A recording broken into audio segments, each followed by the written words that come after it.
నమస్తే food lovers, Kerala నుంచి తెలుగు టేస్ట్తో మళ్ళీ వచ్చేసా. ఈరోజు మనం కేరళలో కామన్గా ఉండే కలతప్పాన్ని చేసి చూపించబోతున్నాను. చూడ్డానికి కేక్లా ఉన్నా సరే కేక్ చేసే అంత పెద్ద ప్రాసెస్ ఏమీ ఉండదండి.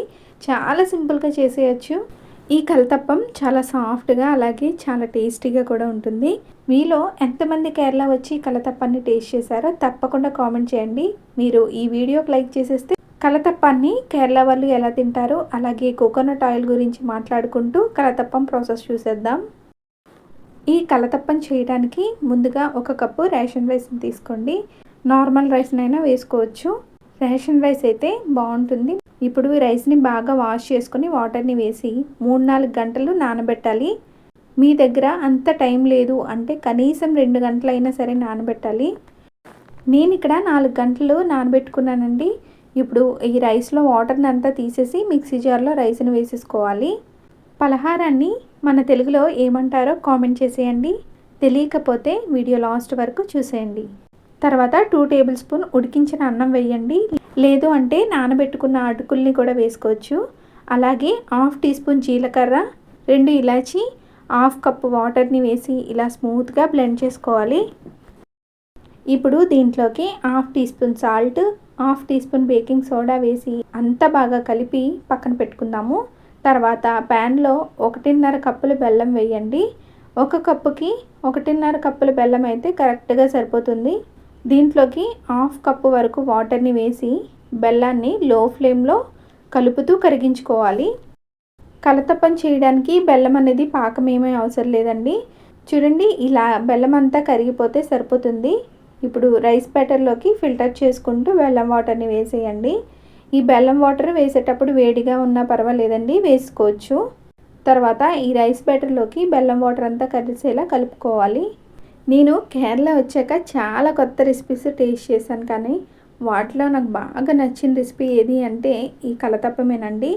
కేరళలో మనం ఈవినింగ్ బయటకు వెళ్ళగానే రోడ్ సైడ్ చూస్తే చాలు చాయ్, కలతప్పం, పలంపూరి ఇలాంటివి కామన్గా కనిపిస్తాయి అన్నమాట. అంత ఫేమస్. కేరళ వచ్చిన వాళ్ళు ఖచ్చితంగా ఈ కలతప్పం కానీ పలంపూరి ఇలాంటివి టేస్ట్ చేసే ఉంటారు. మీలో ఎంతమంది టేస్ట్ చేశారో కామెంట్ చేసేయండి. చూడండి, బ్యాటర్ ఇలా పలచగానే ఉంటుంది, అలాగే ఉండాలి కూడా, థిక్గా ఉండకూడదు. తర్వాత కొబ్బరికాయని ఇలా చిన్నగా కట్ చేసుకోవాలి. అలాగే ఒక చిన్న ఆనియన్ని కూడా కట్ చేసి తీసుకోండి. ఇందాక బెల్లం తీసుకున్నాం కదా, పౌడర్ చేసింది అయితే 1.5 కప్ తీసుకోండి.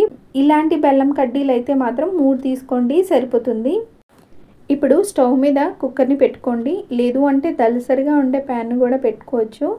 కానీ కుక్కర్లో చేసే ప్రాసెస్ చాలా ఈజీగా ఉంటుంది. మీ దగ్గర కుక్కర్ ఉంటే ఖచ్చితంగా కుక్కర్నే పెట్టండి.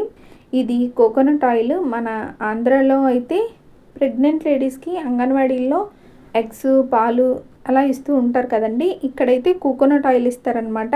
ఇది నాకు అంగన్వాడీలో ఇచ్చిన ఆయిల్ అండి. చాలా ప్యూర్ కోకోనట్ ఆయిల్ అనమాట ఇది.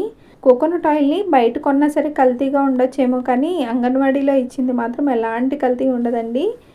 ఇక్కడ నేను సేమ్ కేరళ స్టైల్లో కలతప్పాన్ని చేసి చూపిస్తున్నాను కాబట్టి కోకోనట్ ఆయిల్ని 3 టేబుల్ స్పూన్ వేస్తున్నాను.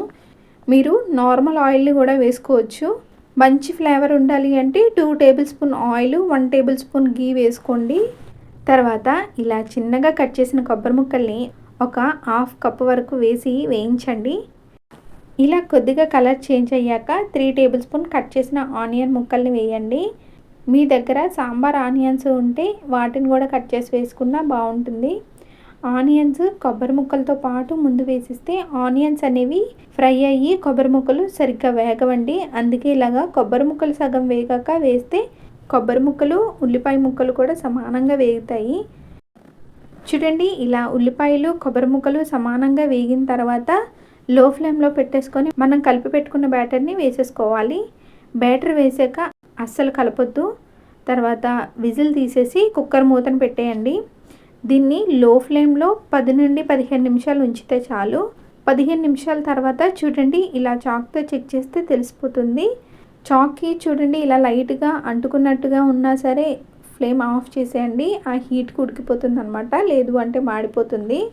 పూర్తిగా చల్లారిన తర్వాత చూడండి ఎంత బాగా వచ్చిందో కదా, చాలా సాఫ్ట్గా చాలా టేస్టీగా కూడా ఉంది. మీరు తప్పకుండా ఈ రెసిపీని ట్రై చేసి ఎలా వచ్చిందో కామెంట్ చేసి చెప్పేయండి. ఇలాంటి మరెన్నో ఇంట్రెస్టింగ్ రెసిపీస్తో మీ ముందుకు వస్తాను. Thank you for watching.